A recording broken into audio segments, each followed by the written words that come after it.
Los 10 personajes menos conocidos de la Biblia. Hoy, te invitamos a explorar el misterio y la sabiduría escondida en las vidas de los 10 personajes menos conocidos de la Biblia. Acompáñanos en este viaje por senderos menos transitados de las Escrituras, donde cada historia revela una faceta única de la experiencia humana y la divinidad. Número 10. Séfora. Séfora era hija de Jetro, también conocido como Reuel, sacerdote de Madián. Su encuentro con Moisés se produce en circunstancias providenciales, tras el exilio de este último de Egipto debido a la defensa violenta de un hebreo. Moisés huye al desierto, donde salva a las hijas de Jetro, incluida Séfora, de unos pastores hostiles. Este acto de valentía conduce a su acogida en la casa de Jetro y, eventualmente, a su matrimonio con Séfora.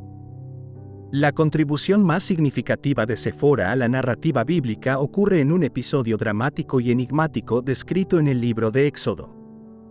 Mientras Moisés y su familia viajan de regreso a Egipto, obedeciendo el mandato divino de liberar a los israelitas de la esclavitud, se encuentran con una amenaza mortal por parte del mismo Dios que los había enviado. La razón detrás de esta ira divina no se explica completamente, pero el consenso entre los estudiosos sugiere que se debió a la falta de circuncisión de uno de sus hijos, un rito vital en la alianza entre Dios y el pueblo de Abraham. Ante esta situación crítica, es Séfora quien actúa con decisión y sagacidad. Con una piedra afilada, realiza la circuncisión de su hijo, arrojando el prepucio a los pies de Moisés y exclamando: «Ciertamente tú eres para mí un esposo de sangre». Este acto apacigua la ira divina, salvando la vida de Moisés y permitiéndole continuar con su misión. A través de este gesto, Séfora no solo asegura la seguridad de su familia, sino que también reafirma la importancia del pacto de Dios con Abraham y sus descendientes. Número 9. Eliezer. Esta es la historia de Eliezer de Damasco, figura menos conocida, pero cuya historia encierra profundas lecciones de fidelidad y confianza. Servidor de Abraham, el patriarca bíblico, Eliezer desempeña un papel crucial, aunque a menudo pasado por alto, en la narrativa del establecimiento de la nación de Israel. Designado por Abraham para encontrar una esposa para su hijo Isaac, Eliezer asume una responsabilidad que trasciende la simple selección de una pareja. Su misión es de carácter divino. Debe asegurar la continuidad de la promesa hecha por Dios a Abraham, de que sus descendientes serían tan numerosos como las estrellas en el cielo. La tarea lleva a Eliezer a un viaje que es tanto físico como espiritual, llevándolo de vuelta a la tierra natal de Abraham en busca de una mujer dentro de la familia extendida de Abraham, en conformidad con las costumbres de la época. Al llegar a su destino, Eliezer ora por una señal de Dios para identificar a la mujer elegida. Su oración es un modelo de fe y dependencia de la guía divina, pidiendo un gesto específico de hospitalidad que la mujer ofreciera agua tanto a él como a sus camellos como señal de su idoneidad. La pronta respuesta a su oración llega a través de Rebeca, quien muestra la generosidad y el espíritu servicial buscado por Eliezer, marcando un claro ejemplo de cómo la providencia divina actúa a través de las acciones humanas. Número 8. Agar. La historia de Agar se desenvuelve en Génesis, capítulos 16 y 21, donde inicialmente aparece como una figura secundaria, una sirvienta de Sara. En un acto de desesperación por la falta de hijos, Sara ofrece a Agar a Abraham, con la esperanza de que Agar pueda concebir un hijo en su nombre. Agar se convierte en la madre de Ismael, marcando el comienzo de su tumultuoso viaje. Tras concebir, Agar enfrenta la envidia y el maltrato de Sara, lo que finalmente la lleva a huir al desierto. Es aquí donde la historia de Agar se sumerge en lo profundo de la experiencia humana, tocando temas de vulnerabilidad y soledad. Sin embargo, no está sola. En su momento más desesperado, el ángel del Señor la encuentra, prometiéndole una descendencia innumerable a través de Ismael. Este encuentro divino no solo asegura su supervivencia, sino que también eleva a Agar de su condición de sirvienta a ser la madre de una gran nación. Lo que hace especialmente notable la historia de Agar es su diálogo directo con Dios. Al llamarlo El Roi, que significa, tú eres un Dios que me ve, Agar revela una profunda verdad sobre la naturaleza de Dios. No hay nadie invisible para él, y su cuidado se extiende incluso a los más marginados y afligidos. Este momento es uno de los pocos en la Biblia donde se registra que una mujer nombra a Dios, subrayando la significancia de su encuentro y la universalidad del cuidado divino. Número 7. Ehud. Este personaje bíblico, aunque menos conocido que otros, jugó un papel crucial en la liberación de Israel durante un periodo oscuro de su historia. Su relato se encuentra en el libro de Jueces, capítulo 3, versículos del 12 al 30, una narración que no solo captura la esencia de la fe y la liberación divina, sino también la estrategia y valentía humanas. La historia de Ehud se desarrolla en un tiempo cuando los israelitas estaban sometidos por Eglón, rey de Moab, quien había impuesto su dominio sobre Israel durante 18 años. En este contexto de opresión y sufrimiento, Ehud emerge como un juez y libertador enviado por Dios para salvar a su pueblo. Ehud es descrito como un hombre zurdo, un detalle que juega un papel fundamental en su estrategia para derrotar al rey Eglón. En la antigüedad, ser zurdo era menos común y a menudo no se esperaba en combate, lo que le dio a Ehud una ventaja inesperada. Fabricó una espada corta de doble filo, aproximadamente de un codo de longitud, y la ató en su muslo derecho, un lugar inusual que pasó desapercibido para la guardia del rey debido a la costumbre de llevar armas en el lado izquierdo. Ehud fue seleccionado para entregar el tributo de Israel a Eglón, lo que le proporcionó la oportunidad perfecta para ejecutar su plan. Después de entregar el tributo, Ehud envió a sus acompañantes de vuelta y se presentó solo ante Eglón con el pretexto de tener un mensaje secreto de Dios. Eglón, sin sospechar el engaño, despidió a sus sirvientes, quedándose a solas con Ehud. Fue en este momento cuando Ehud sacó su espada y asesinó al rey, aprovechando el factor sorpresa y su habilidad zurda. Tras el asesinato de Eglón, Ehud cerró las puertas del salón y escapó. Luego reunió a los israelitas y los lideró a una victoria decisiva sobre los moabitas, liberando a Israel de la opresión. La historia concluye con el país disfrutando de 80 años de paz, un testimonio del liderazgo efectivo de Ehud y la intervención divina a favor de su pueblo. Número 6. Tamar. Tamar se casó con el primogénito de Judá. Sin embargo, fue considerado malvado a ojos del Señor y murió, dejando a Tamar viuda sin hijos. Según la ley del levirato de aquel tiempo, Onán, el hermano de debía casarse con Tamar para engendrar descendencia en nombre de su hermano fallecido. Pero Onán, también desobediente a esta obligación, fue castigado con la muerte por el Señor. Frente a la injusticia y el olvido, Tamar se encontró en una situación desesperada. Judá, su suegro, le prometió que se casaría con su tercer hijo, Selá, una vez que éste creciera, pero no cumplió su promesa. Viéndose sin opciones y en un acto de valentía y astucia, Tamar tomó las riendas de su destino. Se disfrazó de prostituta y se situó en el camino donde sabía que pasaría Judá. Sin reconocerla, Judá yace con ella y, como pago, Tamar obtiene objetos personales de él, que más tarde servirían como prueba de la identidad del padre de los hijos que concebiría. Cuando se descubrió que Tamar estaba embarazada, Judá ordenó su castigo por lo que consideró una transgresión. Sin embargo, Tamar presentó los objetos que Judá había dejado como pago, revelando su identidad como el padre. Frente a esta evidencia, Judá reconoció su error y su injusticia hacia Tamar, declarando: «Ella es más justa que yo». Tamar dio a luz a gemelos, Fers y Sara, asegurando no solo su lugar en la historia bíblica, sino también su rol en la línea genealógica que conduciría a David y, finalmente, a Jesucristo. Su historia es un testamento de la resiliencia y la capacidad de una mujer para enfrentar y superar las injusticias en una sociedad patriarcal. La determinación de Tamar por asegurar su derecho y legado, así como su ingeniosa manera de confrontar y revelar la hipocresía, la establecen como una figura de empoderamiento y justicia. Número 5. Obed-Edom. Obed-Edom, identificado como Geteo, es decir, originario de Gat, entra en la historia bíblica en un momento de crisis. Tras un intento fallido de trasladar el arca del pacto a Jerusalén, que resultó en la muerte de Uzá por tocar el arca para evitar que cayera, el rey David decidió no llevar el arca a la ciudad de David, sino que la llevó a la casa de Obed-Edom.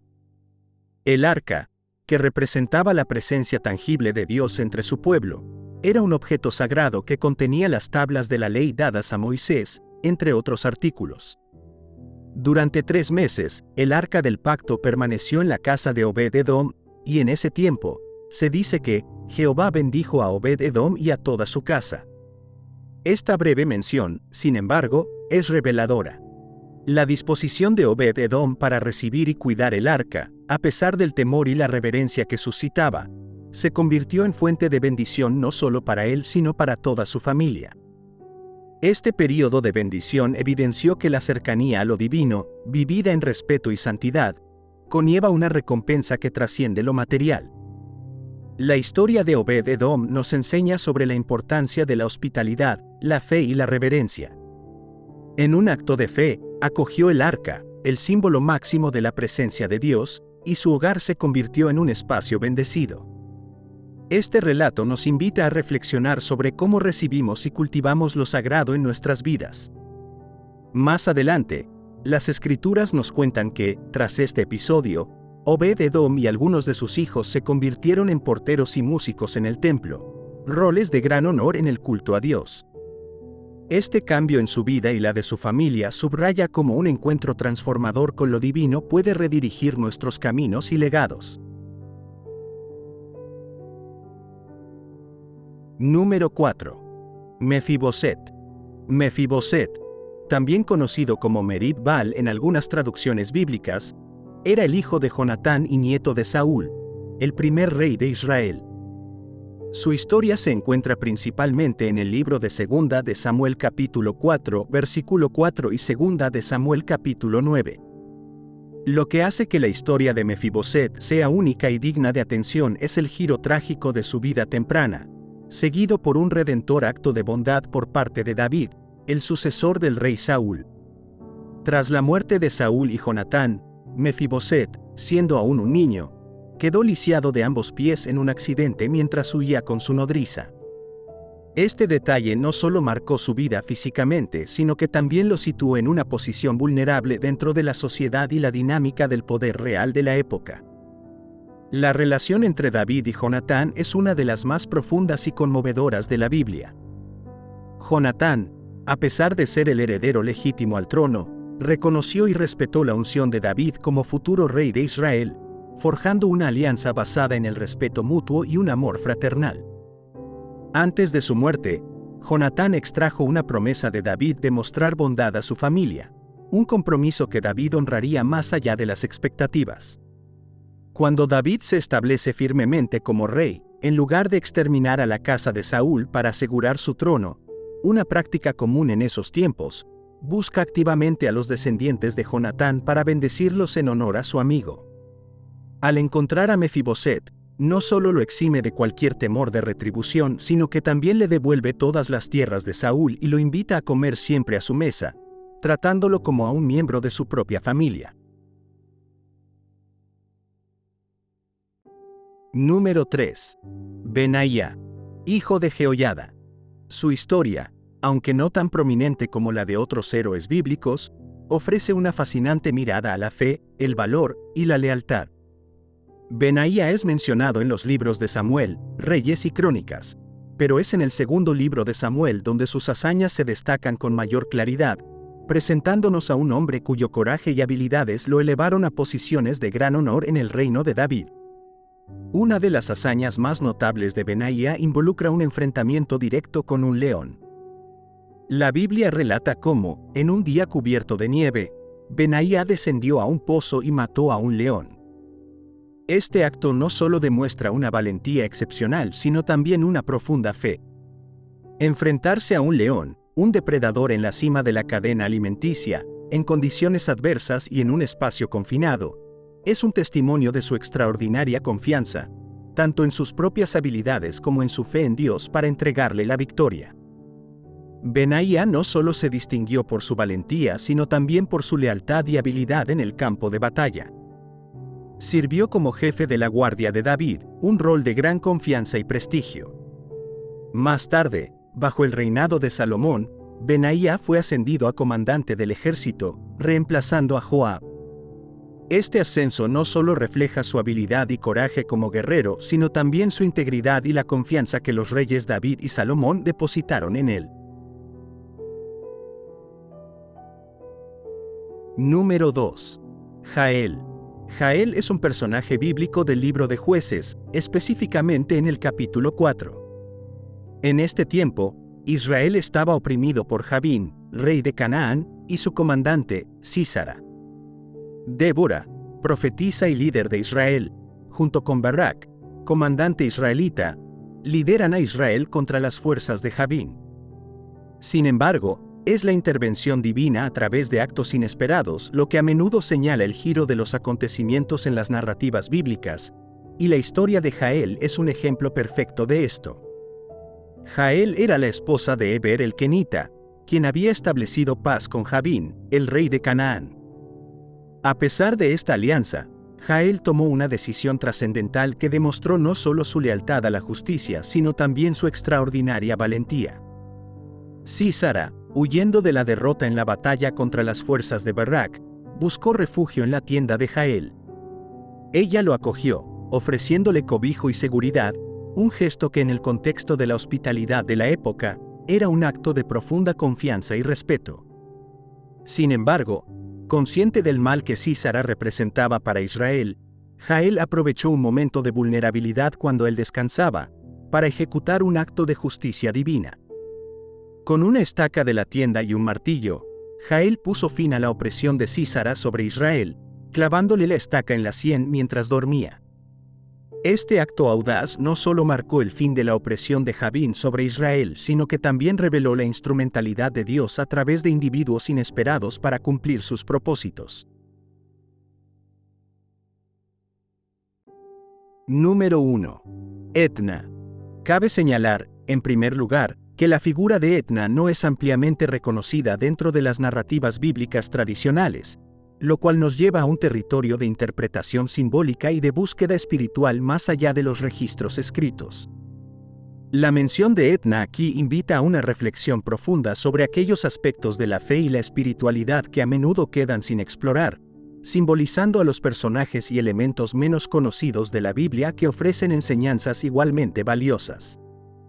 Etna representa aquellos momentos de fe silenciosa y dedicación personal que, aunque no estén documentados en las páginas de la historia sagrada, forman el tejido esencial de la experiencia espiritual humana. Su historia nos recuerda que la verdadera fe a menudo reside en lo no dicho, en los actos de bondad y devoción que no buscan reconocimiento, sino que se ofrecen como una expresión pura del amor y la obediencia a lo divino. La figura simbólica de Etna nos enseña la importancia de la fe personal, aquella que no necesita ser vista o reconocida por otros para ser verdadera y poderosa. Nos anima a encontrar nuestra propia conexión con lo divino, más allá de las narrativas establecidas y las prácticas religiosas convencionales. Nos invita a considerar cómo nuestras propias historias, aunque puedan parecer insignificantes en el gran esquema de las cosas, son esenciales para la vasta y rica tradición de la fe humana.